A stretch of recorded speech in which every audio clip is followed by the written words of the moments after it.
मला असं वाटतं आपण मुली स्वतःला फार अंडर एस्टिमेट करतो. बाई मी फारच नट्टापट्टा केलाय, लोक काय म्हणतील. नको नको आपण इकडे नको जाऊया. नाही नाही लोक काय म्हणतील, लोक काय म्हणतील, लोक काय म्हणतील, या एका गोष्टीमध्ये आपण खूप अडकून जातो. पण जसं मी तुम्हाला मागच्या व्हिडिओमध्ये बोलले की मी आता या गोष्टींचा विचारच करत नाही. मला नटायला आवडतंय, मी भरपूर नटते. मला बाहेर जायचंय, मी बाहेर बिंदास जाऊन येते.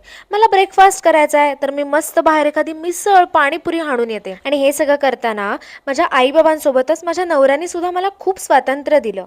कधी अख्ख्या आयुष्यात बिझनेस कसा सांभाळायचा हे मी जवळून पाहिलं देखील नव्हतं, तर आता मी स्वतः एक बिझनेस वुमन झालेली आहे. आणि त्याचसोबत मी हे कंटेंट क्रिएशनची जर्नी सुद्धा सुरू केली, कारण मला खूप आवड आहे, मला बोलायला आवडतं आणि मला माझे एक्सपिरियन्स शेअर करायला आवडतात. मी खूपदा अनुभव घेऊन बघितलाय, जेव्हा आपला मूड खराब असतो ना, तेव्हा मी एखादी रेसिपी करते.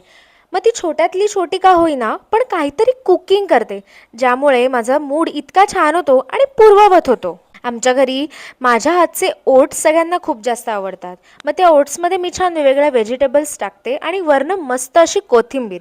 खूप टेस्टी लागते. भेटूया पुढच्या व्हिडिओमध्ये. Bye bye.